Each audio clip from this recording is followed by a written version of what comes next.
been in the past at the top, but our league is by far better than it's ever been at the mid to the bottom. So that being said, you got to come out every night. We got to win at Culver, but it was not a real good showing. I tell our guys we've been playing a lot better on nights that we're losing. It's just other teams are playing a little better. Well, you know, they had that Powerball drawing about a couple of weeks ago, $1.5 billion. I think a person would have had a better chance winning than that than trying to pick the final standings in this conference men's race this year. Well, it's starting to shape up that way. I mean, it's a grind, so whichever teams manage to stay healthy, get lucky. And, you know, that luck goes a long way. So you'll find a team where they're just not playing that well, get a couple of shots to go, maybe get a couple of calls that don't get called that normally do. It's just all part of it. So I think whatever team can kind of hold on a little bit of that, too, is going to have that edge at the end. Okay, now your counterpart at Evangel, Steve Jenkins, he was selected into the Missouri Sports Hall of Fame here this past Sunday. So you and Steve and Rocky Lamar, all three Hall of Fame coaches, I bet you guys have really had some battles against each other down through the years. Well, there's no question, and I can also add Bob Burchard and Larry Holly in that. My whole career, I have coached against Hall of Fame coaches from start until I finish.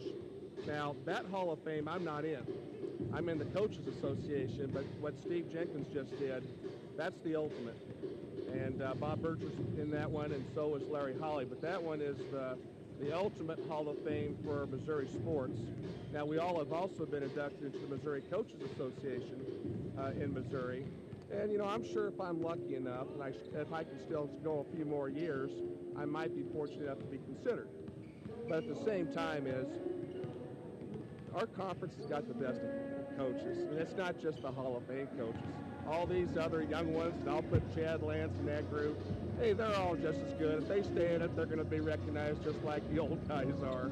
And that's what our league is, that's what separates us. It's not just good players, but it's also very good coaching. Well, you're very deserving. You've done a great job. Okay, you play Missouri Valley today. You beat them at the buzzer down at Fayette early in the season. This should be another good game today. Oh, I think so. It always is. I think we're a totally different team the first time. You know, we've lost our leading scorer all semester, and it's shown. I mean, when you lose 18 points a game, we've struggled.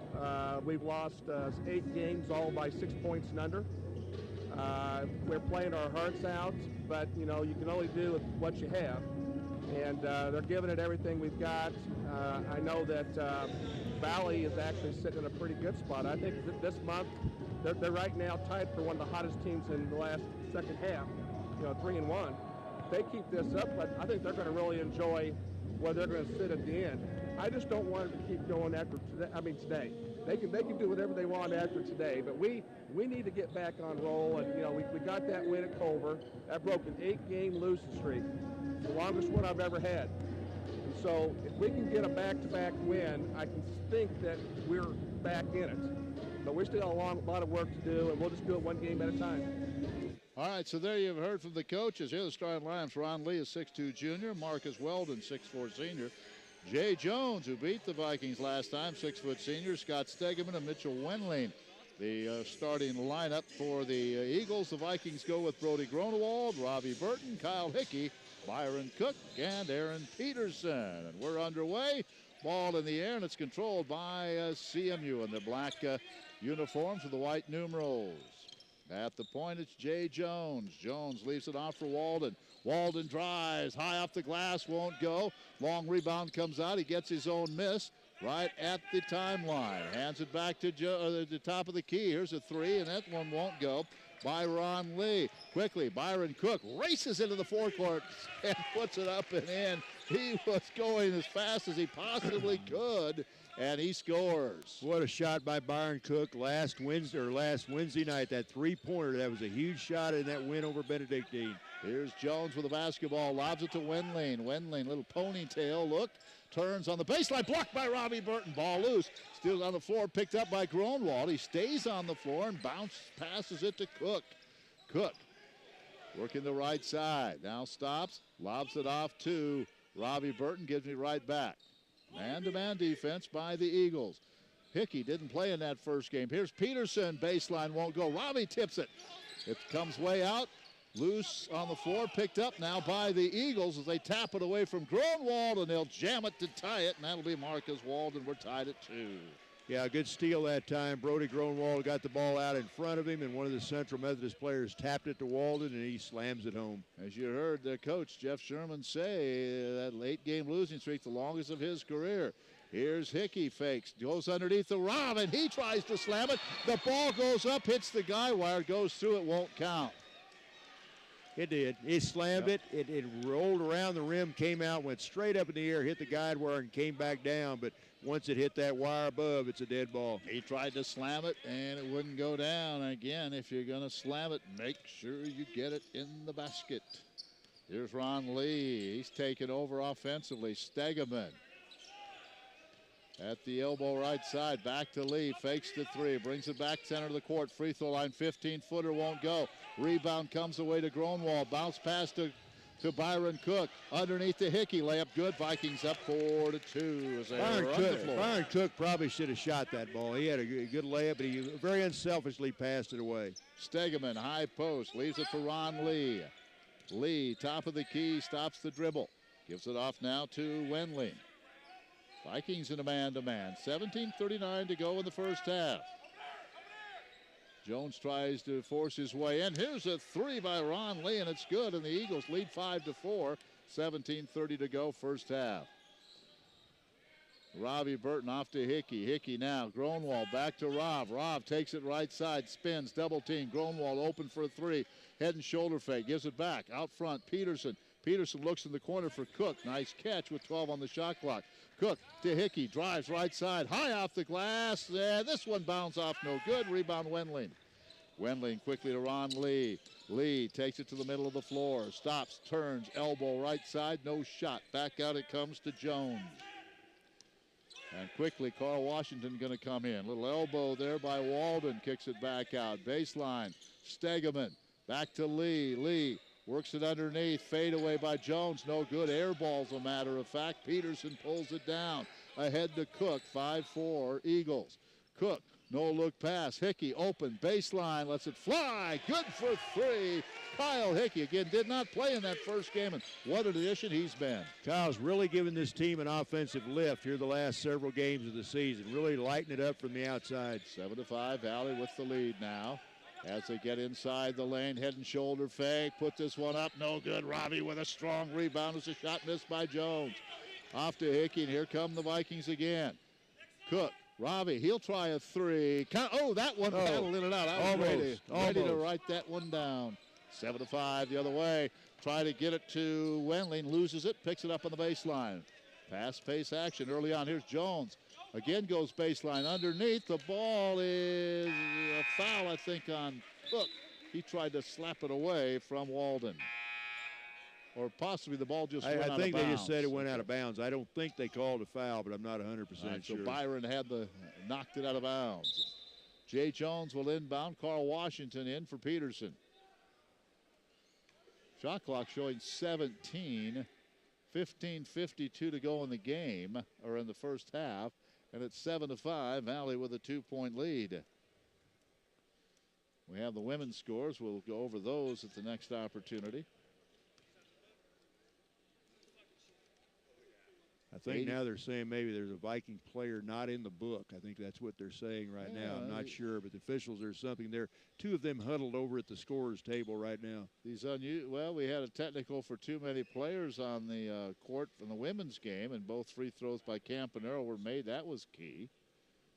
And now if that's the case here, there'll be another technical foul, and that is something the coaches are supposed to look at before the game, and that is their responsibility.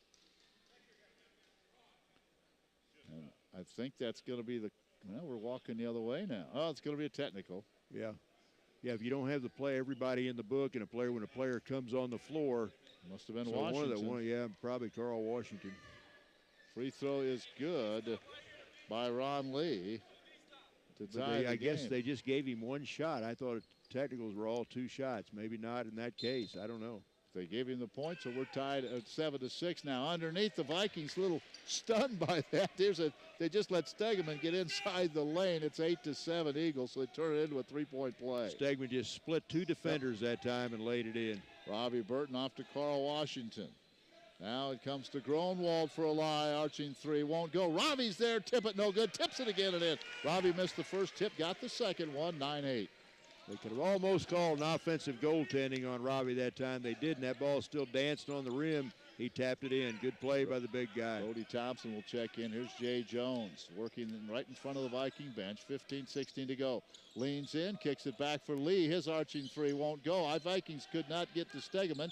He gets the offensive glass, bangs it off and the board and scores. He has 4, 10-9. Stegeman, a blue-collar worker in there. He's not that big for Central Methodist. They only list him at 6'5", but he works hard on that glass. Here's Cook all the way to the rack, misses the shot. Tipped by Hickey, and Kyle Hickey's going to get credit with that tip. 11-10, Vikings back on top. Hickey has 7 of the Viking 11 points so far. Jay Jones. Walden inside the lane. He forces one up, no good. Battle for the loose ball. This time it's Wendling. Back to Jones. Here's the turnaround by Walden, no good. Rebound Hickey. Vikings want to run.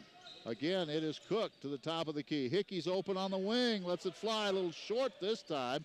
Tries to track down his own miss, but it comes to Walden. Kyle really did not get his feet set that time. A little quick on the release, I think. Here's Jones in front of the Viking bench. Cut off by Washington. He'll stop, pop, and score. This game is 12-11 now. The Eagles with 14 minutes to go and a timeout taken by Valley. Coach isn't too happy with the defense. Brody Thompson will check into the lineup. It's a 30-second timeout. 14 minutes to go in the first half. 12-11, Eagles with a lead. Yeah, boy, the teams up and down the floor just keep trading the lead back and forth. That girls' game went right down to the very last possession. I would not be surprised to see this one do the same thing. I tell you, Joe, you have that very nice win Wednesday at Benedictine. Yeah. You really want to hold the home court now. You don't want to give that win back here today. And we've got a long trip on Wednesday night. We head up to Des Moines to take on Grandview, and then right back here to take on Peru, one of the teams right at the top of the conference. That's next Saturday. Good part of the schedule coming up. The Vikings right now in league play are 7-8, tied with Baker, a game behind Avila and Graceland. And hard to believe we're about 3 weeks from the regular season being over. Not long now. Here's Gronwald, a little teardrop from the baseline, missed it, ball tipped up, and again, who are they going to give that one to? Carl Washington, I think. I think that was Washington. All right, we're going to give that to Carl Washington. I think Carl batted that one in, kind of a volleyball type shot, it looked like. 13-12, so the Vikings really hitting the offensive glass, and it's paying off for them.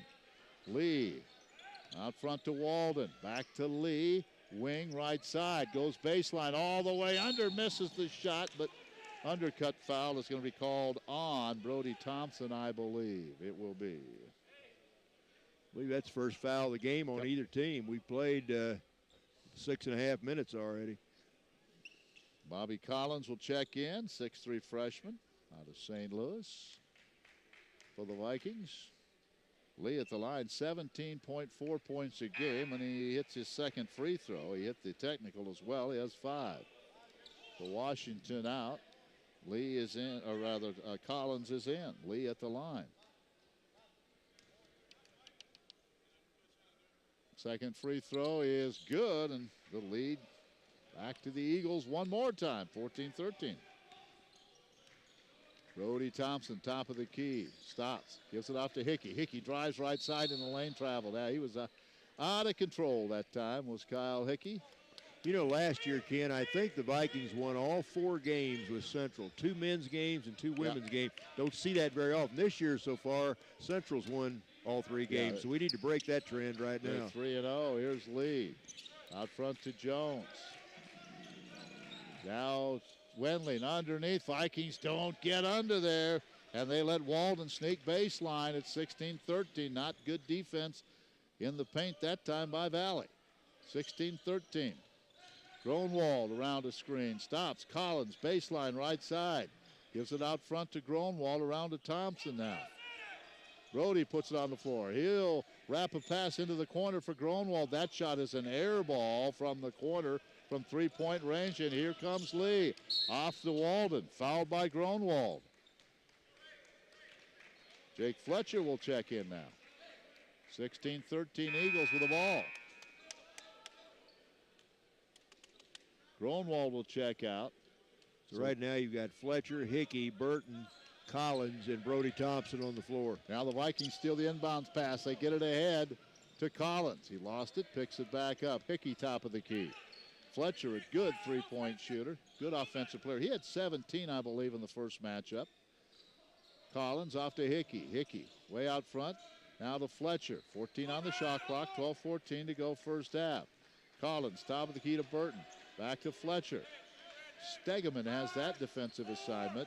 3, 2, they're going to have to shoot it. Collins baseline, rattles home a triple. Why not? Wow. He has given us some big moments. Bobby Collins ties the game at 16. He didn't have time to think about that shot because that shot clock was winding down very rapidly, and Collins buried one with less than a second on the shot clock. You could hear the horn go off as the ball was in the air. Here's Jones into the corner to Lee. He misses. Hickey had the rebound, but he gave it up to Robbie Burton. Vikings want to run behind the back. They go to Hickey. Drives. Layup. Good. Oh, what a pass. Behind the back, Brody Thompson, and that pass put Hickey in perfect position to drive him from the left side and score. Valley up 18-16. Timeout, CMU. Yeah, good job running the floor that time by the Vikings, and the Vikings right now on a 5-0 run. And boy, what a big shot. Vikings a little bit flat offensively. They get that ball to Bobby Collins just ahead of the shot clock buzzer, and he hits that shot. And was that a behind-the-back pass? Behind-the-back pass by Brody Thompson.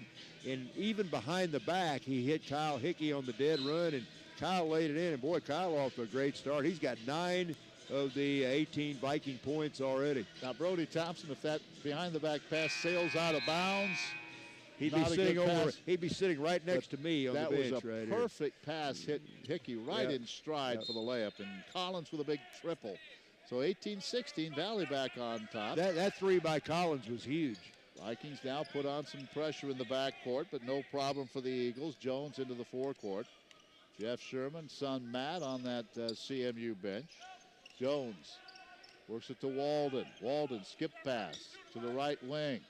Now they work it to the baseline again. John Hall is checked into the CMU lineup. Driving inside. Shot is up. No good by Jones, but a foul. Someone took a swipe at him and got him on top of the head. Bobby Collins, I think Bobby got the foul. You know, you mentioned Matt Sherman, the assistant coach at Central. We saw plenty of him. Yeah. Not only did he hold the Central Methodist and probably the Heart of America three-point shooting record, he was one of the top three-point shooters in the nation when he played at Central Methodist. Missed that free throw, did Jones.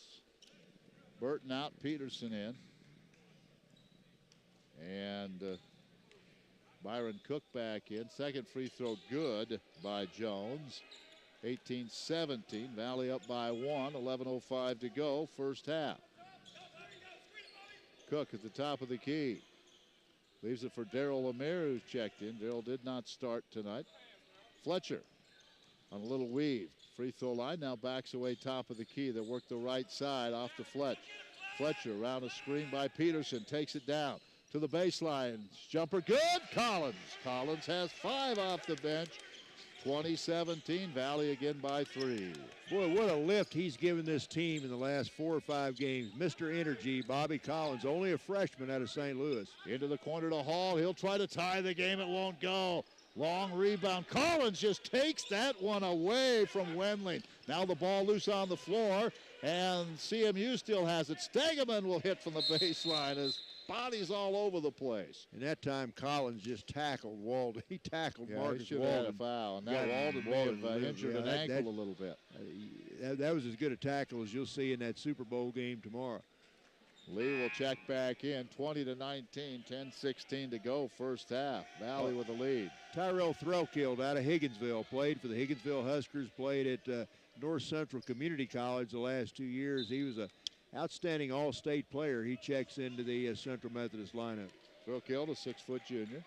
All right, Vikes up by 1, 10-11 to go. Swing it around to Lemire. Off to Cook, top of the key. To Lemire. Lemire drives down the middle all the way to the basket, flips it up, no good. Collins couldn't get the rebound. He skied for it, went over his head. Got the rim, but couldn't get the rebound. And now the Vikings don't get back. Stegeman wide open, but Cook knocks it away from him and takes it away. He took away an easy 2 points. with that quickness. Cook will take it in on Stegeman. Yeah. Stegeman fouled him, and Cook somehow found the front of the rim, and it rolls in. A chance for a three-point play. Cook 2, Stegeman 0. Ooh, you betcha.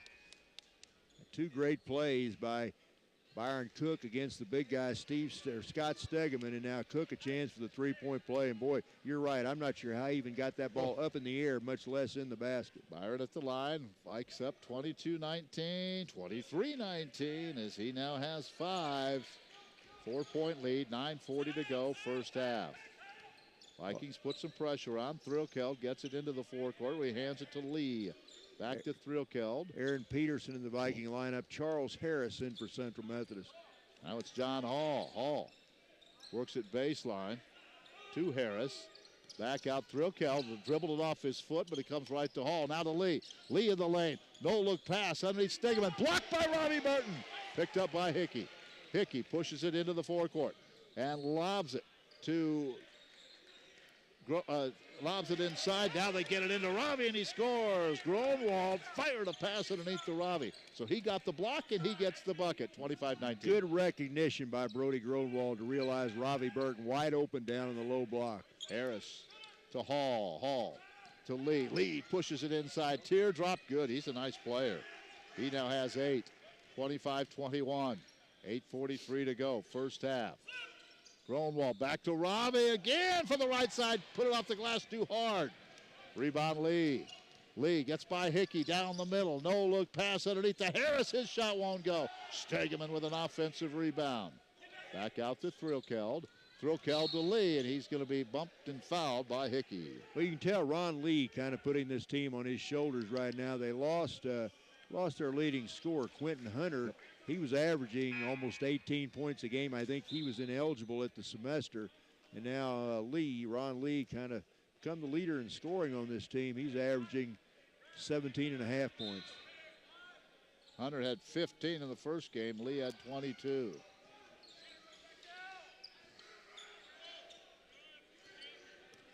Thrillkeld, top of the key.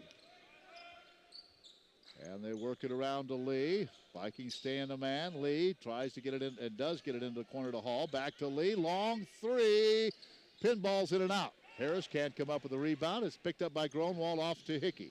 Hickey pushes it in front of the CMU bench. Back to Cook, top of the key. 7:56 to go. Peterson turns, faces the basket left wing. Puts it on the floor. Fadeaway, 7-footer. No good.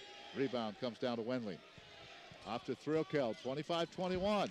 Underneath Harris. This shot is partially blocked, but I think we're going to have a foul. Is that going to be on Peterson or Gronwald? I'm not sure. No, we're going the other way. The ball was blocked and then hit the guy wire, I guess. Okay, I guess. Well, we're going to take the ball. I know that. We will, and we will take it. We will take it. Now Peterson comes out. Carl Washington back into the Viking lineup. 7:42 to go, first half, 25-21. Vikings with a basketball. Gronwald in front of the CMU bench. Skip pass all the way back to the left to Cook. Cook back out front to Gronwald. Almost lost it, picks it up. Now underneath to Washington. He has the ball swatted away. Hickey with it. 10 on the shot clock. Here's Cook. Down the middle all the way to the rack. Puts it up with the left hand, missed it. Washington tips it in, but they may call him for a push-off. Yeah, there was a reason why Carl Washington was so open all by himself. I think he shoved 2 guys out of the way, but only got 1 foul. 7:18 to go in the half.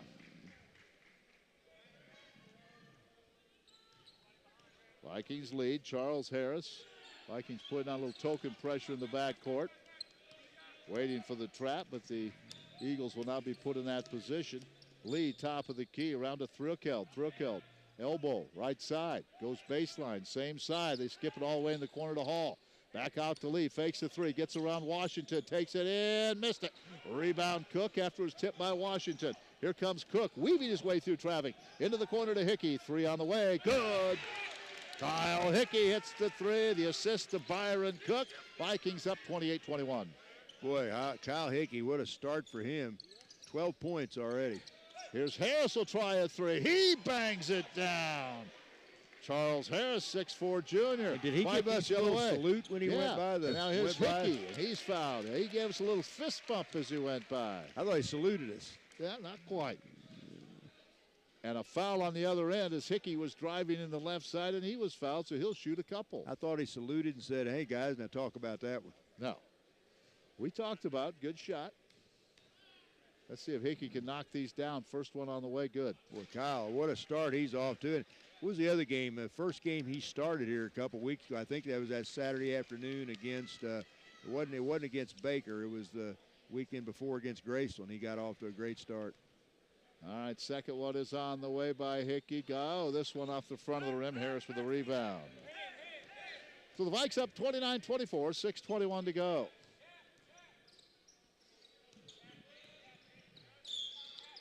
Lee off to Threlkeld. Threlkeld working against Cook now. Tries to go baseline. Boy, he used that left arm to open some space, and that's what Byron's trying to tell him. Well, the foul is going to be called as Wendling was fouled inside the lane. One thing about Threlkeld, I watched him play a lot in high school. He's great at going to the basket very quick. Not a good outside shooter. Maybe back off him, let him take that shot if he wants to get it. Wendling will be at the line. That was the second foul on Carl Washington, and Wendling hits the free throw. And Robbie Backer in, Washington out. Last time these teams met, Robbie had a big ball game. Had another one of his double-doubles, I believe. What do you call that little hairdo that Mitchell Wedling has? Yeah, a little ponytail with not quite enough hair to make a good ponytail, I guess. As a second free throw also good by Wendling. And so it's 29-26 to lead back to 3. Yeah, anybody's game. It's just right up and down the court. But, boy, for the Vikings, I've got Kyle Hickey with 13 points. Byron Cook and Trey Collins, or Bobby Collins, both with 5. 4 points for Robbie Burton and 2 for Carl Washington. And Brody Grodwald still looking to score. Brody really made some big shots in that fourth quarter win the other night up at Benedictine. Let's see what the Vikings at this point of the proceedings are shooting 46%, 12 out of 26. CMU just 9 out of 25 at 36%. Vikings 3 out of 7 from beyond the arc, 2 out of 7 of the Eagles. So Valley's turned it over 3 times, 2 turnovers for CMU. And in case you missed it, what a tough loss for the Viking ladies. They lose 85-82. They led by 6 at halftime, led by 4 in the fourth quarter, and then only to see a 3-pointer with less than 5 seconds to go by Dejani Hale to give Central Methodist a 3-point win. All right, Gronwald with the basketball, top of the key. They just will not let him pull the trigger on a shot. Fletcher back in. Give it off to Gronwald. He fakes the 3. Now takes it to the free throw line. Puts up the 15-footer. Missed that one. Got a better look. Wouldn't go down. Harris the other way. He's going to take it all the way to the rack. Now kick it back out to Threlkeld. Threlkeld double team. Lee stops on the baseline. Goes to the free throw line. And here's another long 3. This one is no good, but the rebound comes right back to him. And that is Harris. Now he loses the ball. Picked up by Gronwald, who will give it off to Cook. Cook races down baseline. Robbie, soft jumper, good. Yep, good job, Robbie. Robbie has 6, 31-26. Like to see the big guy shoot that outside shot. Opens things up for him when he gets inside. Harris gives it off to Threlkeld in front of the Viking bench. Valley staying. It looks like they're playing a little zone defense now as they kick it outside to Lee. Threlkeld, let him have the shot. He'll take it. It won't go. And the rebound underneath, missed. Robbie tips it all the way out, but Lee is there. Corral it. Fires it right back underneath. Wendling goes in strong and fouled, this time by Robbie. Yeah, Wendling forced his way up there. Robbie went for the block, but got a lot of arms. So Robbie will pick up the foul. That'll be his first, and that'll put Mitchell Wendling on the line for 2 shots. Wendling, a senior out of Athens, Illinois. He has a couple points. Free throw good, so the 6'7" senior has 3. And it's 31-27. He'll have another one here. Coming into tonight's game, the Vikings at 7-8 in conference play. Central Methodist comes in. Right, I think, is that right? Yeah, 7-8, and Central Methodist comes in at 5-10 right now, along with 2 other teams, Evangel and the Culver Stockton. Both free throws are good. Now Gronwald baseline. His shot is short. Threlkeld with the rebound. So the Vikings still not getting anything out of their leading scorer, and they're up by only 3. Look underneath again. Boy, they had Wendling open. Now Lee is open for the tie. Gets it. His triple is good. We're tied at 31 with 4:30 to go. 11 points for Ron Lee already, so he and Kyle Hickey both having big first halves. Fletcher fakes the three. Off to Gronwald, in front of the bench to Cook. Cook will drive baseline, cut off. He's going to take it in anyway. Flip it up with the left hand and foul. That young guy gets in the lane. He's tough to stop. Byron Cook's the only man I know of that can change the ball from one hand to the other about three times in the lane and still maintain possession of the ball. He's very, very adept at doing that. Foul is on Lee, his first, only the third team foul. And Cook hits the free throw. But Byron is 2 for 2 from the line, has 6 points. I really think Byron very quietly is becoming a better shooter. A lot better shooter than he was a year ago. He's worked on it.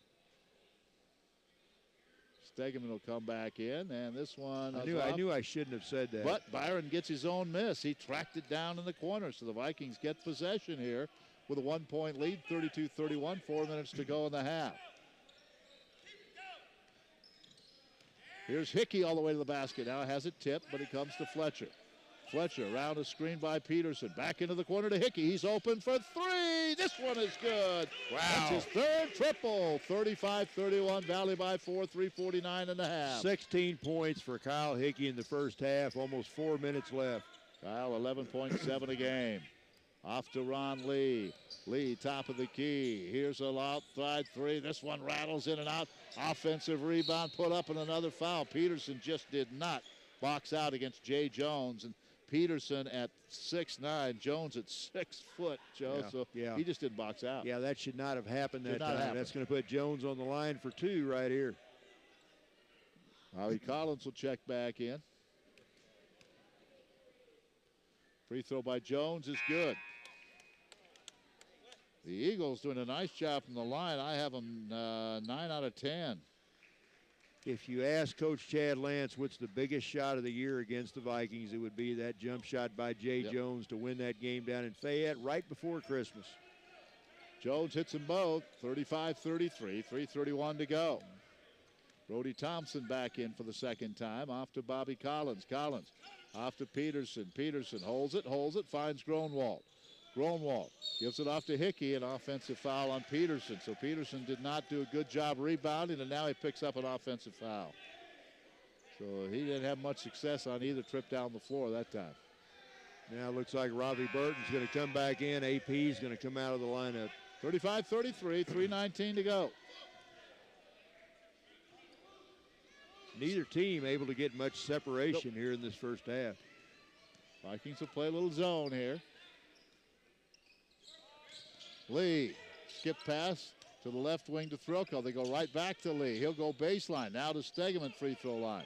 Off to Jones. Jones to Threlkeld. He'll put it inside the lane. That's what he likes to do. Spins this one up, gets the roll. And that's his first bucket. We're tied at 35, 2:52 to go. Threlkeld to Ravi. Ravi puts it on the floor to Threlkeld. He's going to drive down all the way with the left hand, put up the shot, and he's fouled before the shot, and that's only the 4th team foul on the Eagles. Yeah, nice take that time by Brody Grodwald. Brody got that ball out just outside the free throw line, saw a path down the left lane, put it on the deck with the left hand, and say it's the foul before the shot. So in it comes to Gronwald, loses it, but he kind of rolls the ball out to Hickey. Now they fire it inside to Collins. Little jump hook. Bobby can't hit it. Threlkeld skies for the rebound. And he'll fire it ahead to Ron Lee. Eagles can regain the lead. 2:31 to go. Top of the key. Back to Stegeman. Now to Lee. Lee off to Jones. Jones top of the key. He'll back it away. 2:20 to go.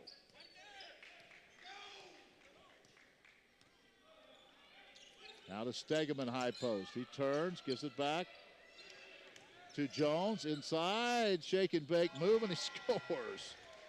Lead to the Eagles, 37-35. 2 minutes to go in the half. Brody Thompson into the forecourt. Stops. Finds Gronwald, who has not scored in the first half. They've done a great job against him. Here's Hickey. Free throw line, 15-footer. This one won't go. Rebound Lee. Vikings down by 2. Here come the Eagles. Off it comes to Jay Jones. To Lee. Right side, back out front to Jones. 1:35 to go. A 2-point lead for the Eagles, and they've got the ball. Try to whip a pass inside, knocked away by Thompson, taken away by Ravi. Robbie going to play guard and bring it across the timeline. Get rid of it, big guy. There you go. Gives it off to Gronwald. 1:17 to go. 37-35. Eagles with a lead. Late first half. Off to Gronwald. Gronwald takes it down the middle all the way. Kicks it back out. Brody will try a three. Thompson. Nope. Rebound pulled down by Wendling. Off to Jones. Under a minute to go in the first half. Here's Jones, 6-foot senior. To Ron Lee. Lee to Threkel. They chase him. Gets down the middle. Finger roll is good. Yeah, they chased him. And as you said, Joe, he's not a good outside shooter. So when they came out, he drove right by him. Very quick to the basket. Eagles with a lead into Ravi. Ravi takes it up strong, and he misses. So the Vikings have gone cold. Here's Ron Lee, and now the Eagles can basically take the last shot of the half. And they've got a 4-point lead in the ball. And they will wait about a second difference, so they can basically take the last shot of the first half. Leading 39-35, down to 12, and here comes Jay Jones. Off it comes to Lee. Lee all the way across to Threlkel, tipped by the Vikings, but Threlkel gets it back. He picks up the jumper, misses it at the break. That was a shot clock violation with 1 second to go. But I don't think the Vikings would have much time to do anything well. There should have been a 1 second left, but are they going to go look at it, or are they just going to go to the half? 39-35 is the score. The Eagles with the lead, and I guess they said, we're not going to fool with it. We're just going to go to the break. So 39-35, Valley trailing by 4. We are at the break. Last night we put on an epic light show. Yeah, we did. The crowd loved us. We love the crowd. Wait, but there were only 4 people out there. Yeah, but did you see their 4 faces? All 8 of their eyes lit up brighter than ours. And we're fireflies. Yeah, we are. Hey, that one girl, she looked like she'd never seen glow-in-the-dark like this before, and we invented glow-in-the-dark. Yeah, we invented it. And we're going to be out here every night rocking out our light show at a forest near you. Woohoo! So come check us out. Check us out. And bring your kid, all ages show. Oh, but don't bring any of those glass jars, because they make us kind of nervous. Yeah, and I'm super claustrophobic. Whether you're rocking their world or they're rocking yours, some memories never fade. Come alive with the forest. Visit discovertheforest.org to find a forest near you and discover other cool things to do when you go, like fishing, biking, or even camping. Visit discovertheforest.org. See you later! Yeah, see you soon. Brought to you by the U.S. Forest Service and the Ad Council. Happy birthday to you. Happy birthday to you. So today's your 18th birthday? Hey, Bobby, pretty exciting. Oh, yeah. I've got my whole life ahead of me. School, then a job. I've been waiting for this day forever. And when will you be registering with Selective Service? What? Oh, yeah. I don't know. I'll get around to it someday. Someday? Yeah, you know, like, whenever I get around to it, like, I don't know. Well, Bobby, if you don't register with Selective Service within 30 days of your 18th birthday, you can lose out on college loans, job training, and government jobs. And then you'll be, you know, like out of luck. Bobby, where are you going? I'm just going to get online for a minute, then I'll be right back. To register with Selective Service, log on to www.sss.gov or stop by your local post office. There. Are you happy now? Very.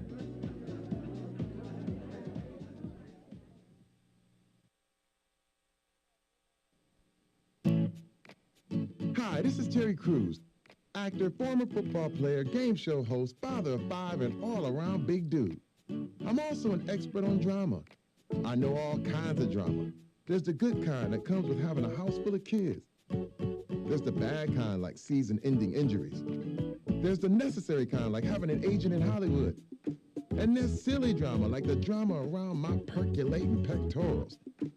And then there's the drama you can skip. Skip the drama that comes with not having your high school diploma or equivalency. Find free adult education classes near you and finish your high school diploma.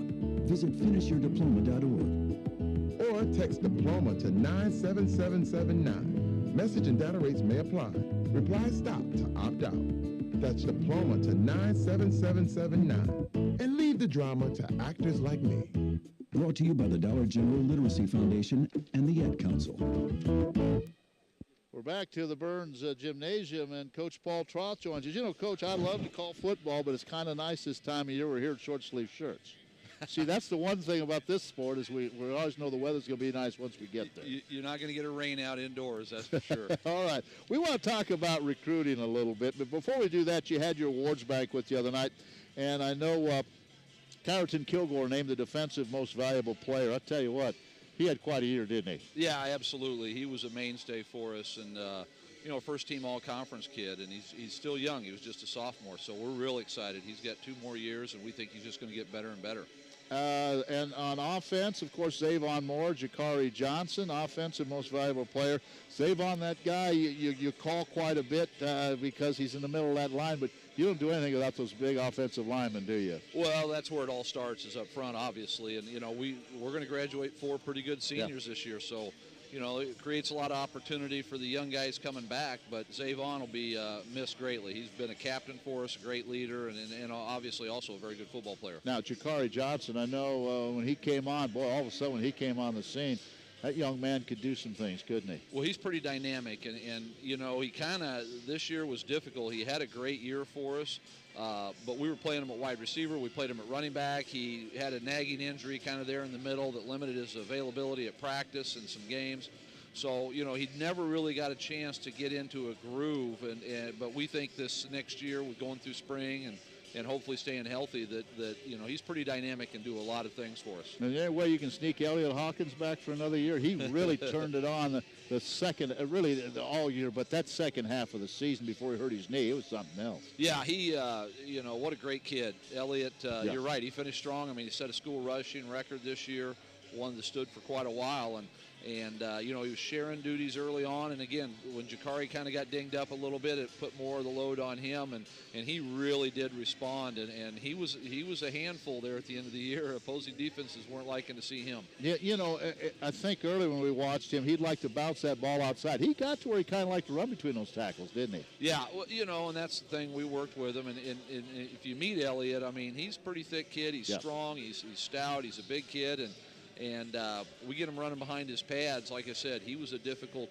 proposition for that secondary. A couple other players I want to mention before we move on. The most valuable player, special teams, Antoine Palmer. And, boy, how critical is that to have those special team players like that? Well, they're kind of unheralded. You know, Antoine won it a lot for his coverage ability, and he was a guy that just did all the things that you don't always see just from the stands watching the game. But when you turn the film on and you look at assignment football and who's making big plays, obviously he did an outstanding job. And, you know, well-deserved he won that. But, you know, there's another area that Jakari Johnson really stood out on our kick coverage also. He just wasn't there all year long like Antoine was. But it's good to have both those guys back. And Zach Nunn received the Volney Ashford Most Improved Player, and Kiefer Shipley the Jerry Arnett Most Unselfish Player Award. You like guys like that? Well, they're great kids. I mean, they do whatever you ask. They never complain. They're never me guys. They're always just thinking about, you know, whatever we can do for the team. And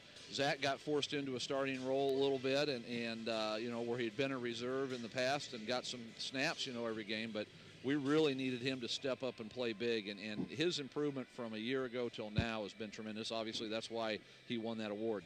So after the game at Mid-American Nazarene, you guys get back as a staff. The first thing you do is start recruiting. It never ends, does it? Well, yeah. I mean, you know, we're doing a little recruiting in season, but you know, a little bit frustrating. We'd prefer to still be playing, but you know, getting out recruiting. We just signed our biggest and what I think is most talented recruiting class since I've been here. We're real excited about that. You know, another thing to remember a year ago is we had some assistant coaches that got some opportunities to move on. I was very happy for them, but we weren't at full strength recruiting last year, so we were a little shorthanded. This year we went into it, we were full strength, and my guys worked their tails off, and we've put together a nice class. And that does make a difference, you know, when you lose coach a couple of years ago, like Coach Arnold, and then Coach Rave, Coach Christensen last year, and you know, that staff had been together so long. That does make a difference when you've got to bring everybody together again. It makes a huge difference. When, you know, I've been very fortunate that I've been able to have the quality assistants and guys that are very, very capable, and they know what they're doing, and we've been together. So, kind of got into a routine, and I went several years, didn't have to replace anybody. Yeah. And that's awesome. You don't see that much at the, in small college, or really any level of college, but was fortunate. But, those guys got opportunities. Coach Christen's now a head football coach in college ranks. The other two coaches moved on to coordinating positions, so it was definitely progressing their career. And we were able to replace them with some outstanding coaches. Coach Holzer, Coach Weirson, Coach Maxey. They stepped right in and just done a tremendous job. 13 states represented in this class. I know you're not done. There's still some players out there, the transfers or whatever, but in this first class, 13 different states represented. Yeah, we didn't have a physical presence in all those states, but, we've got some guys.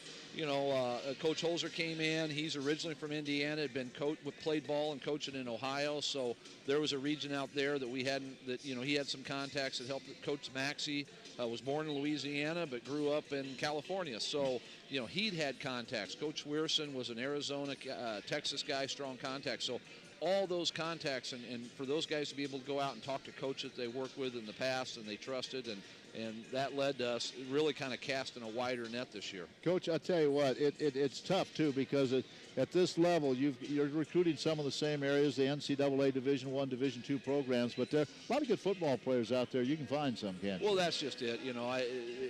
There's good football players just about anywhere. Here in the state of Missouri, it's very well represented with all different levels of college football. So the high school kids in Missouri, they have a lot of options, and a lot of times we're tripping over each other, recruiting the same kids and all that. But there's good football players. And the thing that's nice with Missouri Valley and our tradition, we've got teachers and coaches that have come out of this school for the past many decades. Yeah. And I get calls from alumnus, hey, I'm here, I'm in Texas, I'm in Florida, I'm wherever, all over the country. I got a kid I'd like you to take a look at. And so that's kind of nice that they trust us and are going to steer their seniors towards us. And I think you have a couple here today. You've had a couple here this weekend. But again, it's not over yet. There's still some players out there, right? It's still a process. Well, absolutely. Really small college recruiting, for big schools, I think it's a little bit of a sprint. For us, it's kind of a marathon. We're going to get out there and work, but there's going to be some kids still fall through, and so now it's just a process of going through and trying to identify those kids and match it up with our needs and where we feel like we could get a little bit better. All right, Coach, thanks for stopping by. Appreciate it. Appreciate it. All right. Head coach Paul Troth joining us at halftime. CMU leads this one 39-35. We'll be right back. When you were a little kid and you thought about what you wanted to be, teaching was at the top of your list. But things changed. And as you got older, teaching didn't seem like the best option anymore. So you're thinking you'll be something else. Well, what would your 12-year-old self say? Now you want to be a doctor. You don't think teachers save lives? 25 at a time. An actress? Try playing a different role every time the bell rings. How about a scientist? Ever heard of physics? Chemistry? Who do you think teaches that? Teachers today are breaking down obstacles, finding innovative ways to instill old lessons, and taking learning far beyond the four walls of the classroom. It's time to recognize that great things are happening in teaching and put it back on your list. Don't try to convince yourself otherwise. You had it right the first time. Find out how you can make more at teach.org. Make more. Teach. Brought to you by Teach and the Ad Council. All right, we are back, and again, thanks to head coach Paul Troth. A little football update for you. The Vikings finished the season at 6-5, and with that loss at Mid-America Nazarene, it was on the recruiting trail. And again, the Vikings came up with a pretty big class, NAIA schools from 13 different states. Coach Troth said it was one of the largest classes he had had. And let's see, the Vikings want to be back on top of the South Division in the Heart of America Conference. All right, let's take a peek at the scoring of this first half. The Eagles lead it by the score of 39-35. And here is the scoring in that first half. First of all, for Valley, it was a Kyle Hickey show. He had 16 points. Byron Cook had 6. Trey Collins had 5, 6 for Burton, and 2 for Carl Washington. For CMU, Ron Lee with 11, 6 Stegeman. Harris had 3. Wendling had 4, all free throws. 4 points for Marcus Walden, 7 for Jay Jones, and Tyrell Thurkeld had 4. Some of the numbers for you. The Vikings shot 41%, 14 out of 34. The Eagles 38%. They were 13 out of 34. From the 3, 27% with the Eagles, 3 out of 11. The Vikings shot 4 out of 9, 44%. Free throws, 10 out of 11 were the Eagles for their 90%. Vikings 3 out of 5. Rebounding, CMU out-rebounded the Vikings 24-19. Turnovers were even at 4. Vikings had 4 steals, 1 for the Eagles.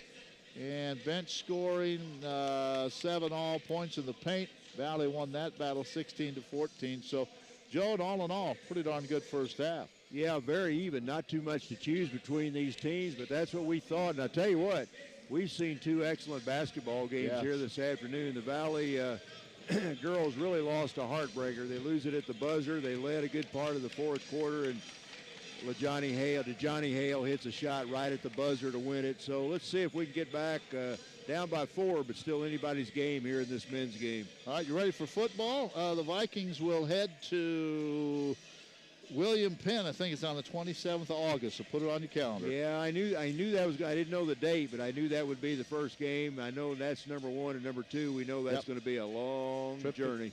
Long journey, and then the next week we'll go to Grayson. So the Vikings, on signing day, picked up players from 13 different states, and they're not done yet. There'll be some transfers and, that sort of thing at this level of college. But as Coach Troth told us at halftime, he had his staff together. Remember last year, he's had about 3 guys that staff were gone, so they didn't have as many people to recruit. Yeah. So they've done a nice job, and there's still work to do. What is the quarterback situation? Did he make any comment on what that looks like? He did not make any on that, but I think they recruited a couple, and they're still looking. I think you can't get enough at that position. No, you do, and that really hurt the Vikings last year. They had Joe Muriel, and Joe got hurt like the 4th game of the year and really kind of put the Vikes behind the 8 ball. Okay, ready to go here. It's basketball time now. Vikings trail by 4. They get the ball to start the second half.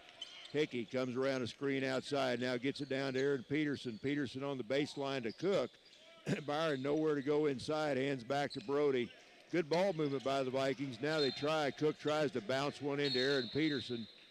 And I think, did somebody tip that or not? The officials talking about it. They're going to say, yeah, somebody for Central Methodist must have tipped that. So the Vikings will retain possession just underway in the second half. Central Methodist on top 39-35 as the Vikes try to even their conference record at 8-8 with a road trip to Des Moines to take on Grandview ahead on Wednesday night. Now Peterson, Aaron slams inside, throws it up and in. That's what you like to see the big guy do. Go up strong inside, and that's exactly what Aaron did that time. That's his first basket of the game. He makes it a 2-point game. Yeah, they don't have anybody that can stay with him in there. All right, Harris hands it over on the right wing to Jay Jones. James skips it over to Ron Lee. Lee back to Jones. Good ball movement. Harris with green shoes throws it away. Taken away by Hickey. Here comes Kyle. He had a big first half. Brody Grodwald, who tried to make a hook pass back to Hickey, taken away by Lee. Lee going to be fouled, I think, on the drive by Byron Cook.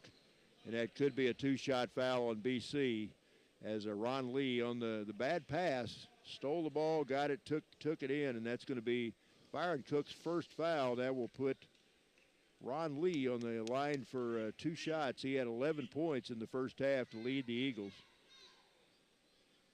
39-37, make it 40-37 as Lee buries the first free throw. He'll have one more. And they're 10 out of 11 from the free throw line, so doing a heck of a job. Fletcher checks in. Fletch comes in. Brody Grodwald takes a seat. Lee will have one more to try to extend the lead back to 4, which he does. So Ron Lee, who's a perfect 5 for 5 from the stripe, knocks down a couple there. Viking ball. Right wing, Hickey. Hickey guarded by Harris. Kyle had a big first half. Kyle comes around a double screen. Gets a return pass from Fletcher. Deep 3 by Hickey. Got another one. Boy, Kyle Hickey, what's he right now? What's he doing? He nailed another 3. That's Kyle's 4th triple of the game. He's got 19 points. And I tell you, Ken, he's keeping the Vikes in this game offensively. No question about that. The next in line is Ravi Burton with 6. Ravi Burton and Byron Cook, and then 19 for Kyle Hickey. And a high arching shot and he's hitting nothing but net with those. I think the Vikings took that time out. Down by only a point now, 18:43 to go. But we've said this, Joe, if you get Burton, Hickey, and Gronewald all going at the same time, this team could score 120 You know, points. Kyle Hickey really, from all I can see, Ken, he's starting to shoot the three-point shot about as well as anybody in this conference right Oh, yeah. now. Yeah, he's putting them down, and he's knocked that one down 41-40. So good job by Kyle.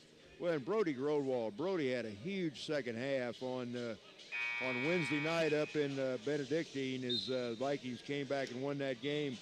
Let's see, what Brody do? We wound up, I think, with 8, 9, 12, with 16 points, and most of those in the second half. He has not scored in the game yet tonight, so you've got to feel like if the Vikings can get him going, good things will be ahead. 41-40, Central Methodist leads. The Eagles have the ball. For the Vikings, it's Fletcher, Cook, Burton, Darrell Lemaire, and Kyle Hickey, the five on the floor right now. Stegman outside, gives it to Jay Jones. Jay hands over to Lee. Lee gets Stegman. Good ball movement by the Eagles. Harris almost makes a bad pass. Now the ball knocked away, taken away by Cook. Ahead to Fletcher, but stolen right back by Jay Jones for Central. Yeah. Lead pass, just not quite enough mustard on it. And Jones got back to get the steal. Harris the other way, head of the key to Jones. Harris gets a return pass. The man with the green shoes hands back to Jones.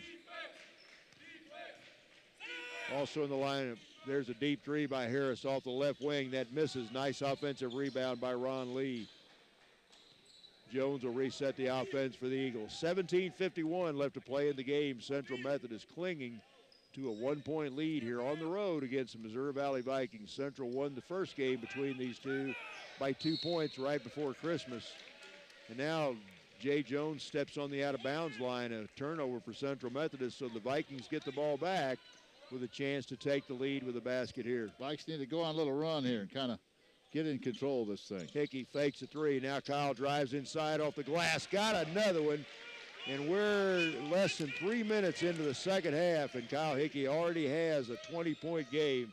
21. Boy, what a lift he's given this team. Give him the ball until they find a way to stop him. Outside, Jay Jones. Jones, the left-hand dribble back to Lee. Jones fakes a three. Now bumped on the baseline by Lemire. No call. Rebound by guess who? Kyle Hickey. Hickey ahead to Byron Cook. Cook yo-yos inside the Hickey. Another three by Hickey. Good. He got another one. 24 points and counting for Kyle Hickey. As he scored the last 6 points of the game, he's taken the Vikings, staked them to a 4-point lead with 16:49 to go in the game. Turnaround by Stegman, good. So Scott Stegman gets a pass right at the free throw line, spins and knocks it down. He's got 8 in the game. 2-point game, 16.5 to go. Get it to him again. Cook.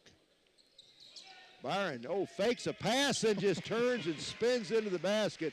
Looked like kind of a quarterback option play like there in football. The pitch man wasn't open, so Byron just turned and went to the basket himself. 4-point Viking lead. Now there's going to be a foul on Darrell Lemire as he whacks Ron Lee. Lee tried to drive the baseline, the right baseline, and Darrell Lemire, the sophomore out of Manor, Texas, picks up his first foul. Be a non-shooting foul, so the Eagles will inbound. 2 fouls in the half for the Vikings, none yet by the Eagles. Lemire, Cook, Burton, Kyle Hickey, Jake Fletcher, the 5 on the floor for the Vikings right now. Tyrell Threlkild out of Higginsville back into the Central Methodist lineup. Right wing Lee. Lee goes around Lemire on the baseline, puts it up, missed it, but he's fouled. As Ron Lee beat Darrell Lemire on the drive that time, took it right to the right side, and that's going to be, is that on Ravi? I think that's the second foul on Ravi Burton. So the big senior out of St. John's, Antigua, picks up his second foul as Bobby Cox gets set to check back into the Viking lineup. Ron Lee will have 2 free throws here. First one's good. Lee 6 out of 6 from the line, give him 14 points in the game. He will try to make this a 2-point game if he can knock down this second free throw. Lee's second one perfect. Coach Chad Lance talking to Ravi Burton about rotating over on defense. I don't think it was much of a discussion. It was a one-way Yeah. one-way ticket. One-way conversation. 47-45, the Vikings lead. Now Jake Fletcher had it knocked away, but gets it back. Right wing over to Byron Cook. Cook spins into the middle, and Byron's going to be fouled. And somehow he got between two defenders that time, spun it right into the middle of the lane. And I think that's going to be a two-shot foul. No, they're going to say they got him on the drive, so it was a foul before the shot. That foul comes up on Mitchell Wedling. So it'll be Viking ball under the basket with a 2-point lead. Looking Cook to Lemire. Lemire wide open, puts it up, too strong. Tip try by Collins. I think, was that Lemire that got that tip? I think Lemire got the tip. I think that was Lemire that got that tap in. We're going to give it to Darryl Lemire anyway. Darryl Lemire with the tip. And that extends the Viking lead back to 4. There's a 3 by Ron Lee the other way, no good.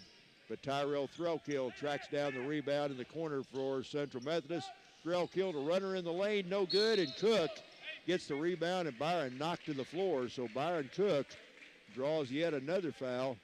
It'll be a non-shooting foul. Viking ball out of bounds. 15-17 left to play. Missouri Valley on top, 49-45. That foul came up on Threlkill. That's his first. Right wing to Fletcher. Fletcher now spins the other way. Now goes around Lee to the baseline. Gets underneath, puts it up, basket and one. What a nice take that time by Jake Fletcher as he beat Ron Lee on the drive. Got around Lee, flipped it in. That's Fletcher's first basket of the game. And Lee picks up his second foul. The Vikings have a 6-point lead. Well, he drove underneath, and then he kind of backed in so he could use that glass. Good job by Fletch, and chance for a 3-point play here. Fletch puts it in the air. Good free throw shooter, and he does it there. So Jake Fletcher completes the 3-point play. The Vikings, this might be their biggest lead of the game. A 7-point Missouri Valley lead here early in the second half. Vikes need a stop here. Lee outside, spins to the free throw line. Back to Threlkill. Deep 3 by Lee, head of the key. Got it. You got to guard him out there. Ron Lee buries another 3, give him 17 in the game. He trims the Viking lead down to 4 with 14.5 to go. Vikes have looked good here to start the second half. Hickey outside to Fletch. Fletch down the middle again. Ball knocked away, but they get it back. Deep 3 by Hickey. Got another one! Holy cow, Kyle Hickey buries his 5th triple of the game. Take it 6. 6, okay, I missed one. 6. I got it down in the book, just didn't say anything about it. Vikings lead it by 7. Threlkill outside. Right wing over to Lee. Got to stay on him. Lee open on the right wing. Deep 3 by Lee. Missed this time. Offensive rebound. Stegman put it up, and he's fouled. Yeah, boy, they just muscled in the lane. The Vikings really don't have a big lineup in there. You look out there, Washington, Ravi, and Peterson all on the bench. So Lemire's their biggest guy out there, and against Stegman, that's a tough order. Folks, the story of the game, 27 points for Kyle Hickey. 6 threes as Stegman knocks down that first free throw. 6 3-pointers by Kyle Hickey.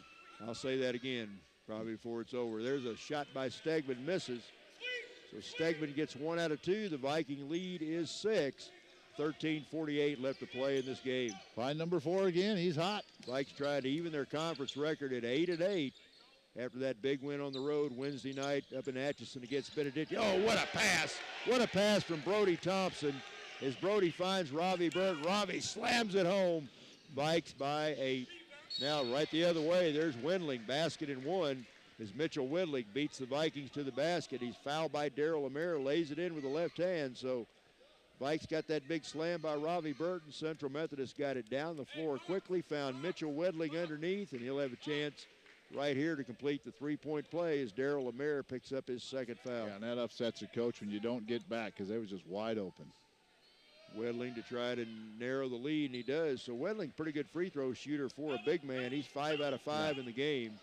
The lead is 6 with 13:20 to go. Fletcher outside. Man-to-man defense by the Eagles. Right wing Hickey picked up by Threlkill. Ravi Burton head of the key. Gives it back to Fletch. Fletch spins out beyond the arc. Skip pass across to his running mate from Republic, Brody Thompson, down to 9 on the shot clock. Kyle Hickey. Maybe need to get Kyle a shot. Another shot by Hickey. Oh, this one down inside and pinballs out. I thought he had another one there. Hickey goes for the steal, but Jay Jones recovers it. Thrill kill. Now taken away by Hickey. Hickey behind the back dribble. Hickey hands to Fletch. Fletch up. Missed it. Offensive rebound. Lemaire, he's fouled. And that time the Vikings beat Central Methodist down the floor. Kyle Hickey got the steal behind the back pass as he got the ball to Jake Fletcher. Fletch missed the shot, but Darryl Lemaire got the rebound, and the sophomore is going to be on the line for 2 shots here as that foul comes up on Charles Harris for Central Methodist. Well, the free throw line disparity, the Vikings just 4 out of 6 from the line. And 16 out of 18 are the Eagles. Darryl Lemaire knocks down the first one, so Darryl's 3 points in the game, all in the second half. He'll have one more. He'll try to stretch this lead out to 7 points right here. Lemaire's second shot. Bingo. Got it. Got to have him. So Lemaire knocks down both free throws. 59-52. 12.5 minutes to play. Got a big road trip to Des Moines to take on Grandview on Wednesday night. Harris with the green shoes gets it outside to Lee. Lee fakes Grodewald. Their deep three by Lee. Lee's ball bounces off the back of the rim. Nice rebound that time by Brody Thompson. Brody ahead to the other Brody, Grodewald. Now Brody Thompson gets a return pass. Brody Thompson with a left hand, got it! Where'd that shot come from? Brody Thompson with a left hand flip shot. He drove right down the lane with the left hand. Great job by Brody. Vikings by 9. Jeff Sherman and the Eagles won a timeout. Brody smiling. I mean, he averages about 2 points a game. He's in there for defense and to be the point guard. He's not the best offensive player on the team, but he looked like it on that play. Yes, he did. That was a highlight reel shot that time. All right, here are the women's scores from today that we had earlier. Culver beat Peru, no surprise, 80-65. Benedictine over Evangel, 71-58. No surprises today. Mid-America beat William Penn 85-69. Of course, CMU won here. Baker over Graceland 82-49, and then it was Grandview over Avila 74-72 in overtime. So CMU 15-1, Mid-America Nazarene 14-2. Baker and Benedictine 12-4, Culver 11-5. So there's your top 5. Then 3 games from that: William Penn 8-8. Valley and Grandview both 7-9. Then 2 games beyond that, Evangel, and then at 2-14, Peru and Avalon, 1-15, Grayson. So you've got the top 5, and then battling for the next group of positions: Culver, or rather William Penn, Missouri Valley, and Grandview, to be honest, fighting for that 6th spot, 6, 7, and 8. Well, in that women's game, the Vikes against Grandview, that'll be a big one. Both those teams with 7 and 9. The Vikes can nail the tiebreaker down with Grandview if they can win that game, since they beat them here early in the year. We did that against William Penn a couple weeks ago. All right. 9-point lead for the Vikings, just under 12 minutes left. Jay Jones inside, too hard off the glass. Ooh, I don't know who tipped that in. I think Darryl Lemaire tipped it in. We're going to see who gets the tip. I'm going to give it to Wendling. I don't know. Giving it to Jones. Jones gets the tip. All right, Jay Jones. I had no idea who tapped that one in. Now Robbie Burton loses control. Steal by Central Methodist, and now they're going to whistle Kyle Hickey, I believe, for a foul. That's his 3rd. So Kyle picks up the foul for the Vikings. Certainly don't want to lose him. He's got 3 right now, so it'll be Central Methodist ball. The Eagles got that basket, that tip in by Jay Jones, and now they've got the ball back as they've cut the lead to 7. I'm really not sure. Lemaire didn't tip it in unintentionally, but Jones was the closest player to it, so he gets the basket. Darryl Lemaire sporting a Band-Aid on his right cheek. Who's a Missouri player? Derek Cheevis. Remember, Derek Cheevis wore a Band-Aid every game. I doubt if that's the case with Darryl Lemaire, but let's just say it is for the heck of it. All right. Central Methodist ball. Vikings by 7. Deep 3 by John Hall off the right wing. This one no good. The rebound comes away to Darryl Lemaire. Lemaire ahead to Brody Thompson. Brody quickly into the forecourt. Into the corner it comes to Lemaire. Lemaire back to Brody Grodewald. His 3. He missed it. Boy, we got to get him going. He has not scored yet in the game. And Brody just looks away in frustration as he got a good look that time, got the feet set, it just banged off the back of the rim. So 11:07 left to play. 61-54, the Vikings lead it. Vikes in his zone right now. Looks like a 2-3 zone. Left wing, John Hall. Skip pass all the way to Lee. Now head of the key to Harris. His deep three. This one's short. Lemaire tips a rebound to Robbie Burton. So Vikes get another big stop on the defensive end there. There's Grodwald into Burton. Robbie puts it up. Missed an easy one. Boy, Robbie inside had an easy shot that time.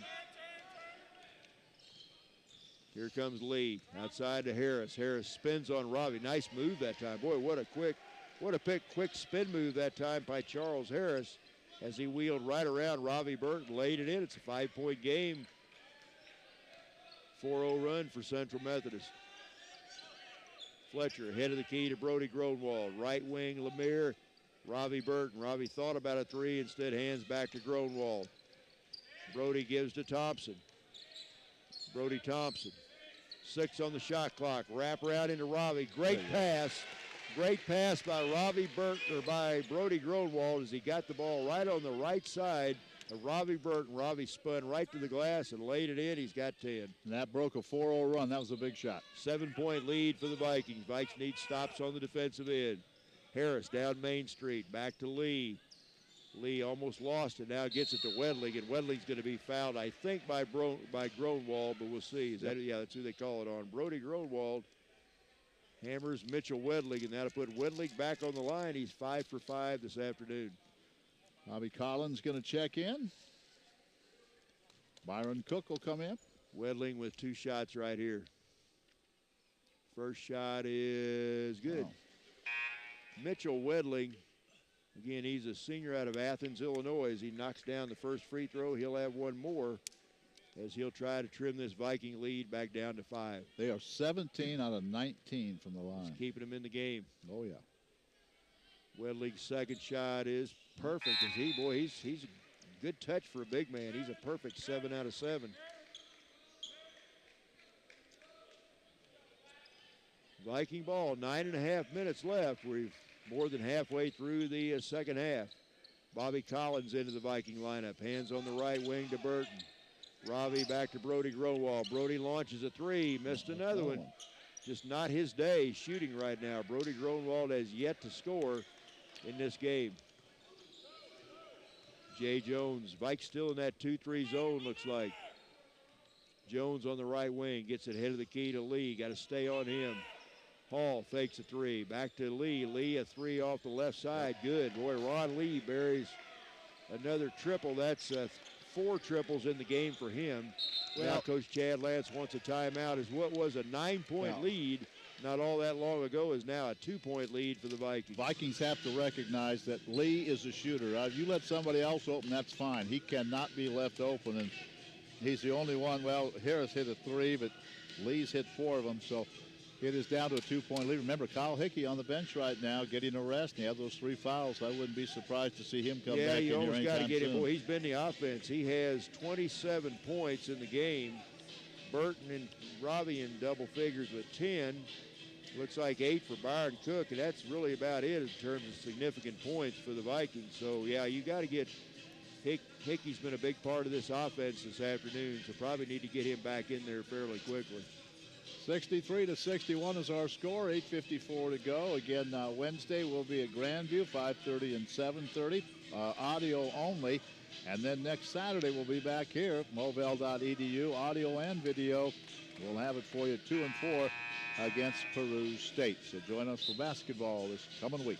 Yeah, on a streak right now we've had, I think this is our 3rd straight Saturday of having a home game. We'll have another one next Saturday.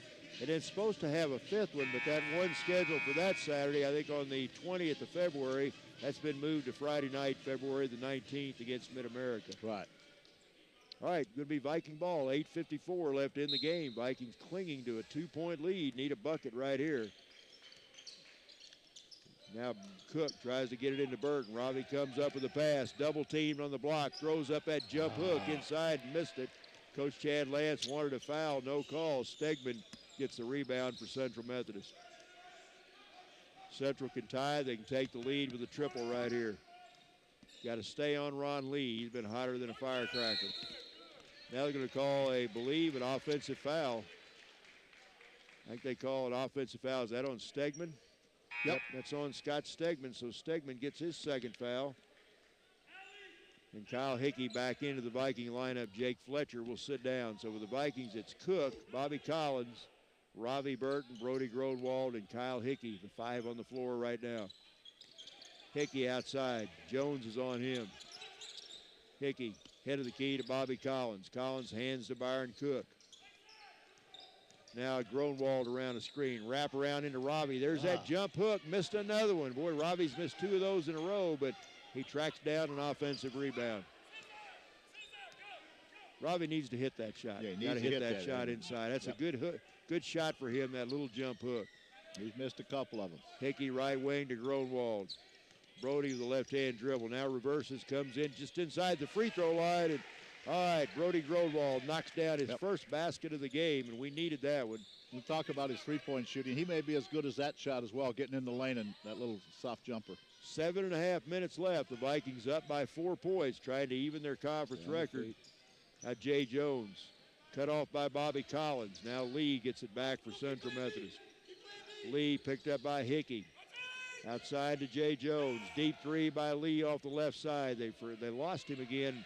That time Charles Harris gets inside, and Harris taps that one in, give him 7 points in the game. And once again, with 7:12 left to play, it's a 2-point Viking lead. And the Vikings did not block Charles Harris off. Let him get inside. Grodwald wraparound pass into the big man Burton. Grodwald fakes a 3, now drives down the lane. Gets into the corner to Cook. Byron's 3. Got it!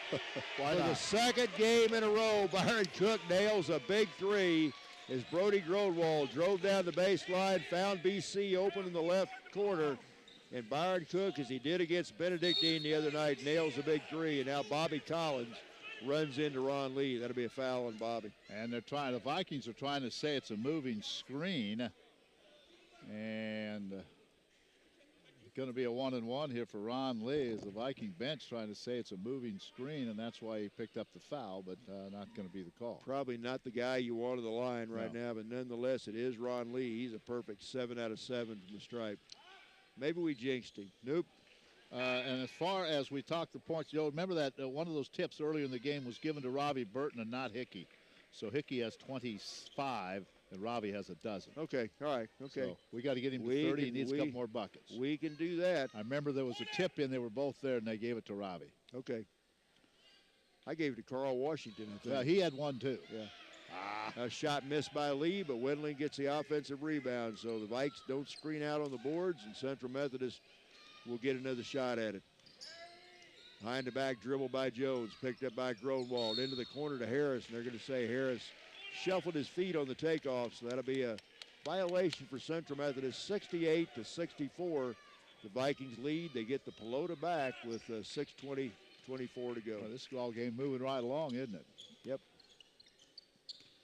Outside Lemire, Darrell guarded by Harris. Hands to Byron Cook. Look out, he's going to shoot another one on you if you guys aren't careful. Now instead, Cook drives in, hands to Lemire. Darrell goes up, had it blocked by Wendling. But I think that's going to be a foul on Mitchell Wedling as he got a lot of the arm of Darrell Lemire, so that'll put the sophomore out of Manor, Texas on the line for 2 shots here. Vikings are 6 out of 8 from the line, 75%. Come on, Darrell, need a couple here. First one bangs off the back of the rim, no good. He'll have one more. And CMU is 19 out of 22. That's been the story for them on the offensive end, the good free throw shooting. 86%. Second shot by Lemire. Darrell got the second one, so he hits 1 out of 2.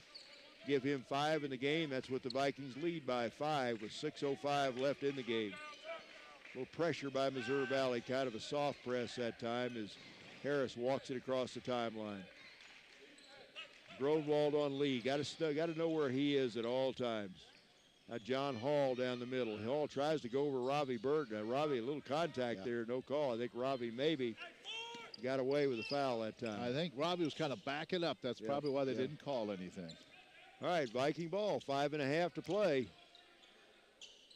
Vikes need to hold hold serve here on the home Yes, court they after do. that big road game on the road against Benedictine on Wednesday night. Oh, great pass. Great pass by Brody Gronwald as he found Ravi Burton. Ravi slams it home. Give the big guy 14 in the game. Vikings up by 7. Oh, what a beautiful pass. Yes, that was. Harris, the three out of the corner for Central. No good. Rebound, Brody Gronwald. Vikes have numbers. Ahead to Lemaire. Lemaire tried to slam, but he missed the slam, but he draws the foul. As the Vikes had a 3-on-1 break that time, they ran it pretty well as they got the ball to Darryl Lemaire on the right wing, and he's going to have 2 more shots here. Harris picked up the foul, his third. Boy, Lemaire went flying out of bounds into that curtain. He's all right. We'll see if Darryl could give the Vikings a 9-point lead. That could match their biggest lead of the game. He misses the first one, though, so Darryl's missed 2 out of his last 3 free throws. He'll have 1 more here. Hickey coming out for a quick breather, so it's Collins, Cook, Gronwald, Lemaire, Burton. So Lemaire with 1 more shot here to try to make it an 8-point game. Second shot by Darryl. No, missed them both. That hurt. So Darryl a chance to widen the margin, did not get it done. So Central Methodist staying alive here. There's a deep 3 by Ron Lee. This one no good. Nice offensive rebound by Wedling up and in. Got to rebound. Just let him go wherever he wanted to there. Wedling got the ball, stuck that left arm out, grabbed the rebound, stuck it back in. 5-point game under 5 minutes. Oh, nice play by Wedling to knock it away, but Lemaire gets it out. Lemaire tries to slam it into Ravi, and it tipped out of bounds by one of the Eagles as Hickey. Kyle comes back in. Bobby Collins comes out for Valley. Joe, the Vikings have given up 15 offensive rebounds in this game. Yeah, that's too many. Way too many. Now Jeff Sherman of Central Methodist wants a timeout. So timeout on the floor. 4 minutes and 39 seconds left to play. The Vikings lead at the present time by 5, 71-66. Vikings now shooting, not bad, 50%, 28 out of 56, only 38% for CMU. But again, the big keys at the free throw line, they are outscored the Vikings by 12 at the line. They're 19 out of 22. Valley just 7 out of 12. Rebounds, 36-31 Central. Turnovers, 10 for Central, 7 for the Vikings. But again, the stat that really sticks out at you is that free throw line, 19-7. The made free throws from beyond the arc. CMU only 5 out of 20, 25%. Valley 8 out of 16. So shooting the ball well, Joe, but need to do a little better job on the defensive glass and cut those free throws down. Well, in Central, they've got some guys that crash that glass. Mitchell Whittling, he's very aggressive on the inside. He's had a good game. I've got him with 11 points in the game. So we come back. It's 4 minutes and 39 seconds left. It's a 71-66 Vikings lead. They'll have the ball into their own basket. 1 score in today in men's basketball. Peru beat Culver 102-73. Wow. Ooh. That Peru team can put some points on the board. They will be here next Saturday afternoon. Grodwald picked up in the corner. Now gets it out, head of the key to Hickey with 4.5 left. Kyle comes around a screen with 7 on the shot clock. Ahead to Cook. Cook drives in and he's fouled. So a nice take by Cook as he's fouled, I believe, by Mitchell Wedling. And if that's the case, that'll be Wedling's 3rd foul. Now you got to make these free throws. So Byron Cook, who just drained that big 3-pointer not that long ago, will go to the line. Byron 2 out of 3 from the stripe. He'll have 2 more right here. First shot is no good. Vikes have missed their last 3 free throws, a chance to put some space between them and the Eagles, but right now Central Methodist hanging around. It's a 5-point game. Just 7 out of 13 from the line. Second shot by Byron. This one hits the front of the rim and dances in. So Byron gets 1 out of 2. 12 points for him in the game. 6-point, 2-possession lead for the Vikings. Thrill kill. Outside to Lee. Back to Jones. Jones fakes a 3. Now Jones spins on Cook. Cook cuts him off. John Hall back to thrill kill. Tyrell just inside the free throw line. Down to 7 on the shot clock. Lee drives in. Missed it. Missed the shot, but Lee gets the offensive rebound. And what are they going to call here? Shot clock. That should be. Did that ball hit the rim? I think it did. I think it did hit the rim. That's going to be Viking ball. I guess they're saying it did not hit the rim. I thought it did. Boy. I thought that shot by Lee hit the rim, but I guess not. So it is a shot clock violation. The official from the outside came in and called it very quickly. So we'll take it. We will take it. Vikes get the ball back under 4 minutes to play. Missouri Valley on top, 72-66. Came in, said it did not hit it, so let's take it and let's take advantage of that here. Byron brings it across the timeline, gets it to Kyle Hickey. Right wing to Gronwall. Brody only one bucket in the game. Drives to the baseline. Oh, great pass. And the easiest shot Kyle Hickey had all night long, he missed. Great pass by Brody Gronwall. Jay Jones. Jones tried to get around Cook. Byron cuts him off. Good D by Byron, but then he fouls him. So Byron, a good job at denying the baseline to Jay Jones, but then when Jones came back to the middle of the floor, BC whacks him on the arm. Yeah, you're right. That was the easiest shot of the night for Kyle Hickey. He has 25 points and missed one from 2 feet away. All right, Jones on the line for a couple here. First shot. Boy, Central Methodist continues their torrid shooting from the free throw line. Jones, he's 4 out of 4. Ron Lee is 8 out of 9. Wedling is 7 out of 7 as Jones knocks down the second one. So we've got a 4-point game, 3 minutes and 22 seconds left in the game. Gronwald on the right wing. Brody just outside the free throw line. Now hands back to Ravi Burton. Gronwald goes baseline. Wrap around inside to Lemire. Lemire almost lost it. Gets almost tied up inside. Now Cook gets it. Byron down the middle off the glass. Too strong.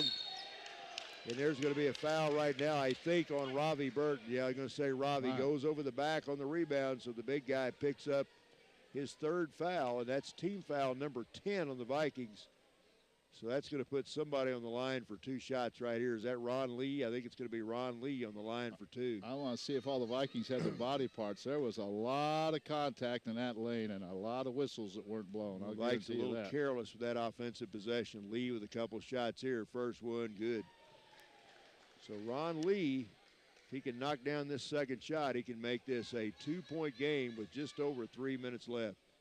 Second shot by Lee. This one pinballs out. Rebound, Brody Gronwald. Vikings still up by a tray. Byron Cook. Byron outside to Hickey.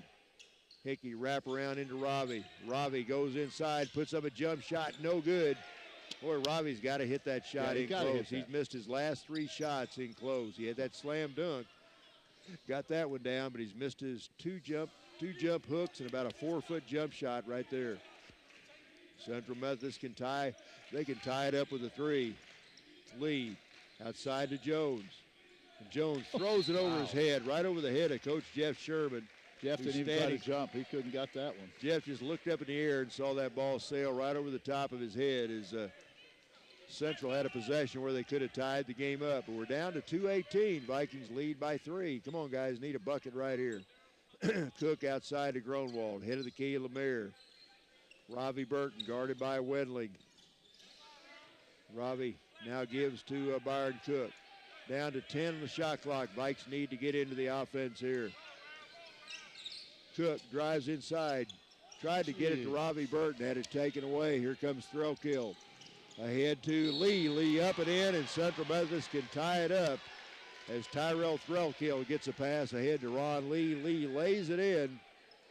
And a chance right now for the 3-point play, which would tie this game up with 1:50 left to play. Well, the last 2 possessions have not been very good for Valley, so you did not take care of the ball at all the last 2 possessions, and as a result, CMU can tie the game. So Ron Lee, the man you probably don't want on the line right now. I'm not sure who you want on the line the way this team's been shooting, but I'd say it's not Ron Lee, as he'll have a shot right here to try to tie this thing up one more time. Shot by Lee in the air, got it. So we're tied at 72. Going to get interesting coming down the stretch here. Vike women lost a heartbreaker on a 3-pointer by Dejani. Late in the game, a 3-point shot late in the game by Dejani Hale, and now timeout by Coach Chad Lance. Is 1 minute and 44 seconds left to play, 72 all. Yeah, the Vikings' last 2 possessions have not been very good. They're now shooting 47%. The Eagles just 38. But again, you go to that You go to that free throw line, 23 out of 27, Vikings 8 out of 14. So quite a discrepancy at the free throw line. There's no question about that, and the Eagles are hitting those free throws. Yes, they are, but so, you know, a good timeout by Coach Chad Lance. Chad has been very good this year, drawing up out-of-bounds plays out of timeout. So Vikings, if there is one in the book, they need one right now. You don't want to give this lead up. With 1:44 left to play, you want to stay tied or stay ahead. So let's see what the Viking coaching staff comes up with here. Yeah, because Ron Lee can knock anything down. Kyle Hickey, 25 points. He's been kind of quiet since he had that burst about midway through this quarter, or this half. So Vikings need a bucket here. CMU women won, and the men try to do the same thing here on the Vikings home court. You know, when people they'll say, like, what happened to Kyle Hickey? Well, they're on him like a glove. They're not letting him take the shot. Right, close as a glove right now. I mean, they're not giving him any looks, not really letting him get the ball that much. So to be Viking ball, it's Hickey, Cook, Ravi Burton, Brody Grodwald, and Daryl Lemire. The 5 on the floor for the Vikings right now. Let's see if the Vikes can get a bucket here. Burton, left wing over to Lemire. Lemire comes around a screen, now gets to Gronwald. Brody guarded by Ron Lee, head of the key, Byron Cook. Move it to the right wing to Hickey. Now Kyle will back it out with 7 on the shot clock. Burton back to Lemire. Darrell launches a 3. Missed it. And rebound, but Byron Cook gets the offensive rebound. Back to Gronwald for the lead. Got it! What a time for Brody Gronwald's first 3. Buries one. Great offensive rebound by Byron Cook. Kept the possession alive. And Brody BG drains his first 3. 1 minute left to play. Vikes up by 3. If they miss a shot, you've got to get the rebound. Jones fakes a 3. Now gives it outside to Threlkild. He dances inside. Flips up a scoop shot. Rebound. Not a good shot, but an offensive rebound. Deep 3 for the tie by Ron Lee. This one pinballs out. And Central Methodist, they're going to say out of bounds as John Hall and Jay Jones both heading toward the sideline, tried to save that, but neither one could. So the Vikings get it back.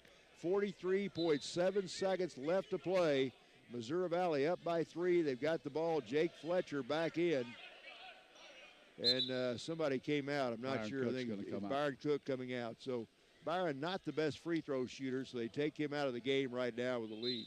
All right, the Vikings will have to shoot with about 13 seconds to go, up by 3, so huge possession here. Hickey in the corner to Fletcher. Fletcher back out to Hick. Now Kyle will just stand there and hold it as now Jay Jones will come out and pick him up with 30 seconds on the clock. They know where Kyle Hickey is, down to 13 on the shot clock. Vikes in no hurry to shoot the ball right now. Hickey down the middle, had it knocked away. Taken away by Threlkild. Boy, what quickness by Tyrell Threlkild as he just outran. Threlkild just outran Brody Growald to that ball that time, and Threlkild got the steal, took it the length of the floor and lays it in with the left hand. So we've got a timeout. It'll be Viking ball, 15.2 seconds left to play. 75-74, Missouri Valley on top. Well, the good thing about it, Fletcher didn't foul him and give a three-point play. The Vikings turned it over, and Threlkild took it down. But sometimes you wonder maybe there'll be a foul there, and that could have tied up the game. So the Vikings still have the lead, though. They still have the lead with 15.2 seconds to go, and they will have the basketball with eight fouls by CMU, so if the Vikings are fouled, they're going to have to knock down the 1-and-1. How quick did Tyrell Threlkild get to that ball and that steal that time? I thought Brody had the inside position. I thought he was probably going to get the ball, but Threlkild came out of nowhere and got a big steal and took it coast to coast and laid it in with the left hand, so make it a 1 point. But how about the shot by Brody Gronwald? As he did the other night against Benedictine. He had shot out after shot down the stretch. Tonight he had not hit a three-point shot all night long. Stepped up with about a minute to go, the game tied, and buried his first triple of the game. All right, Vikings have to get the ball. They don't have to shoot it, obviously, but there'll be a foul if the Vikings get it in. Let's see when Jeff wants to commit the foul, if Valley can get it in. 75-74. Lemire, Burton, Fletcher, Gronwald, and Hickey, the 5 on the floor for the Vikings right now. Daryl Lemire will inbound with 15.2 seconds left to play. Got to get it in, guys. Lemire gets it in to Burton. That's probably who they want to foul, and they do. They foul Ravi Burton. So Ravi I don't think Ravi was probably the first option, but he was the only guy that was open trying to get the ball inbound. So Ravi, the big guy, a pretty good free throw shooter. Let's see if he can knock a couple down here. 13.7. Ravi from the line is 3.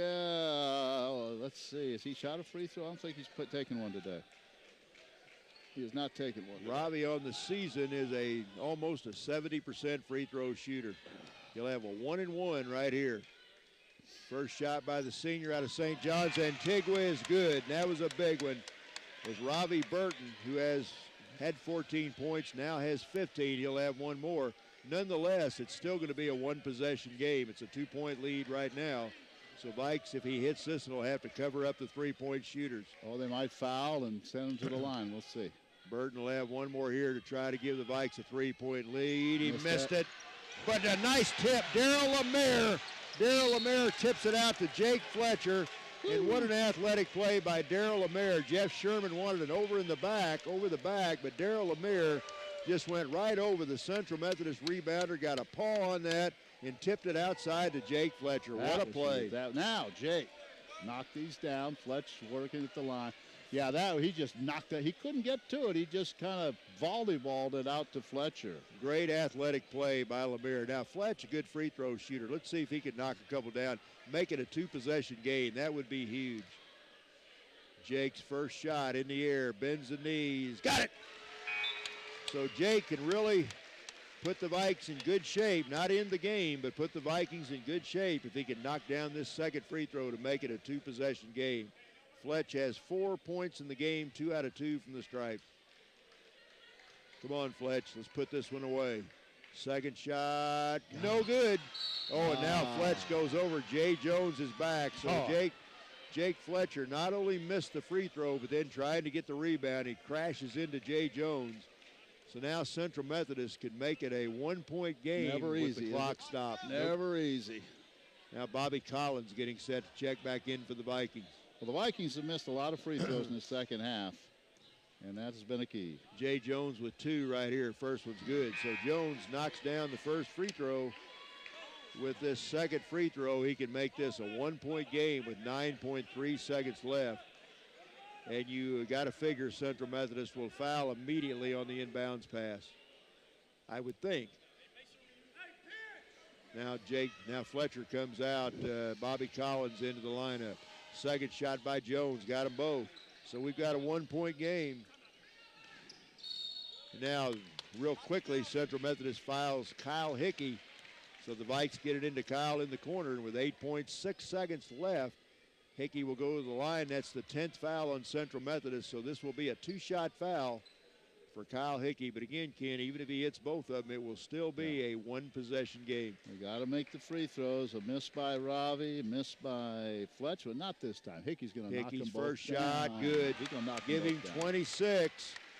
Kyle Hickey's been the offensive star of the game, no doubt about it. He'll have a chance to make it a 3-point game with 8.6 left. Second shot by the sophomore. Missed it. Oh, no. Bobby Collins almost a foul. Here comes Central. Harris into the right wing. Deep three at the buzzer by Lee is good.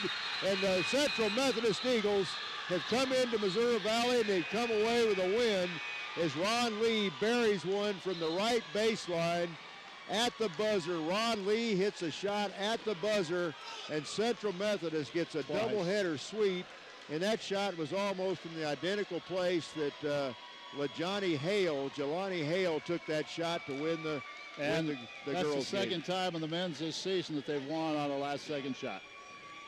Ron Lee buries one on the right baseline to beat the Vikings 79-78. Boy, what a heartbreaker here. Well, you got to make free throws. Yep. And there's nothing but missed free throws. And you can talk about everything. You miss free throws. Still, and you let a good shooter make this shot. 3/10 of a second on the clock, and that you can't do much in 3/10 of a second. Congratulations to the Eagles. They made the plays. The Vikings did not down the stretch. Yeah, what a shot by Ron Lee, man. He was a guy you did not, Johnny Hale did the same thing in the girls' game. She got the ball in almost the identical spot on that right baseline, and she buried one, and now Ron Lee does the same thing. Wow. This one's going to hurt. Yeah. congratulations to the Eagles. They sweep both games in both places this year, and the last second shot for the men, I'll tell you, give Jeff Sherman his club credit. They made the plays down the stretch. The Vikings did not. That's all there is to it. Yep, they sure did. They did. What a shot. Now they're 3/10 of a second. There's nothing the Valley can do. You can just throw it and tip. But again, you had a missed free throw by Lemire. You had a missed free throw by Hickey. You had a missed free throw by Burton. You had a missed free throw by Jake Fletcher, the Vikings' best free throw shooters. And it comes down. You could hear a pin drop in that Viking crowd over there. A good crowd on hand, but boy, and the Central Methodist all over the place. They're having fun. They thought this was over. I really did myself, but like you said, missed some free throws and. Give Central credit. They got the ball to the right guy, and he buried one. Yep. So 3/10 of a second. Vikes, I'm not sure you can go the length of the floor in 3/10 of a second. So good win for the Eagles. I don't think Vice can do anything with this. You have to just tip it. Maybe we can get a foul. Maybe a foul in the inbound. Wouldn't that be sweet? Lemire to inbound. He's going to throw it. Now Bobby Collins goes deep. They throw it. His ball's tipped, and it's over. And Central Methodist comes into Marshall and comes away with a big 79-78 win. Great ball game, but a very tough ending for the Missouri Valley Vikings. We'll be back to wrap it up in a moment. Attention men under the age of 35. You know what really impresses the ladies? When a guy has a few drinks and later gets pulled over for buzzed driving. That could cost you around $10,000 in fines, legal fees, and increased insurance rates. There goes let's grab dinner and a movie. Oh, I know. You drive more carefully when you're buzzed. You've proven that hundreds of times. A woman admires that kind of confidence. And you've practiced how to speak if a cop does pull you over. Slowly, clearly, and politely like, "Good evening, officer." A woman admires that kind of foresight. And what woman doesn't find it adorable that you call it buzzed even though the law calls it drunk? You could kiss $10,000 goodbye, along with any chance of having a girlfriend. Because nothing says, "I'm a catch," more than a guy who lives in his parents' basement and calls it my place.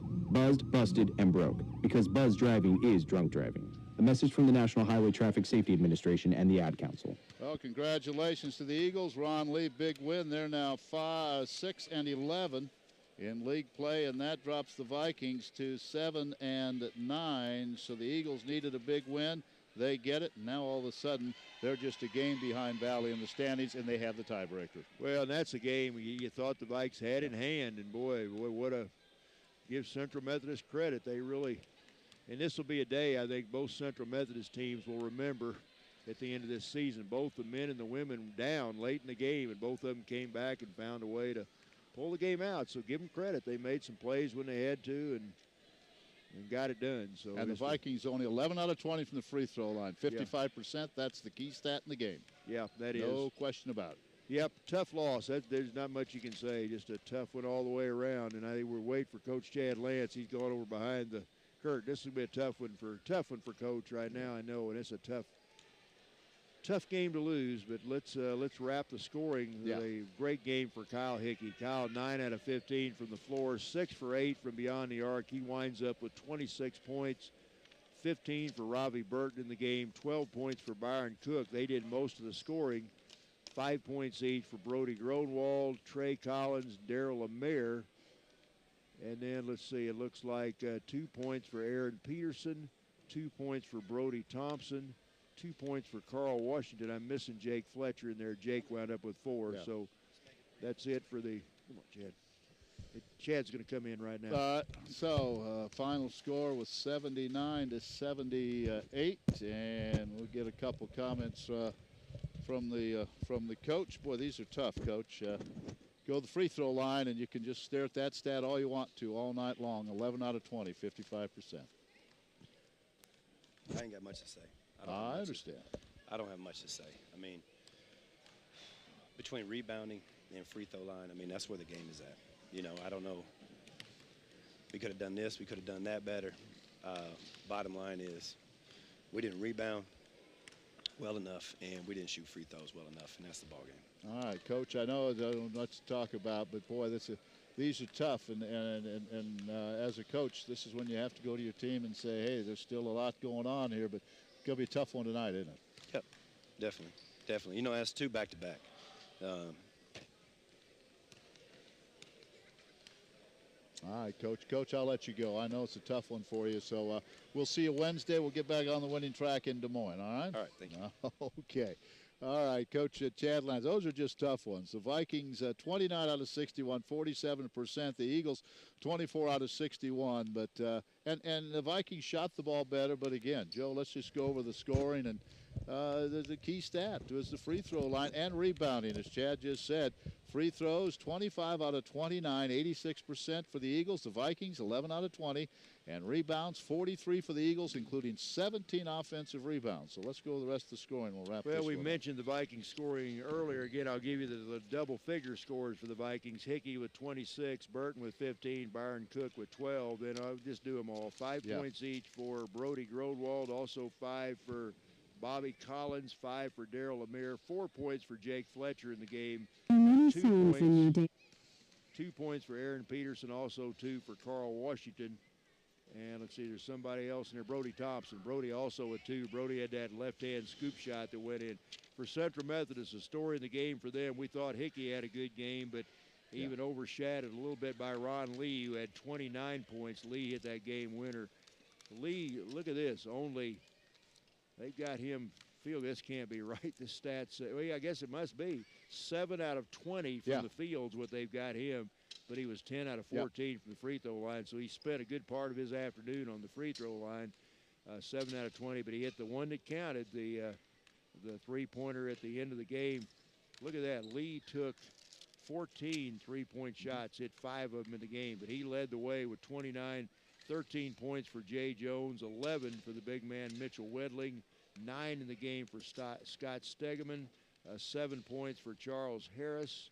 Looks like 6 points in the game for Tyrell Thrillkild out of Higginsville, and 4 points for Marcus Walden. I think he got hurt in the first half and really did not play much in the second half. Rebounds, fairly decent advantage for Central Methodist. The Eagles out-rebound the Vikings 43-35, but look at that, Ken, 17 offensive rebounds for Central Methodist. So congratulations to the Eagles. Both teams come in and win. Joe and I will talk to you Wednesday from Des Moines, 5:30 and 7:30. Thanks to the live stream crew and all the video and the audio folks. Good job. A good day for the Eagles. Not so good for the Vikings. For Joe All, Ken Cuiava, so long from Marshall.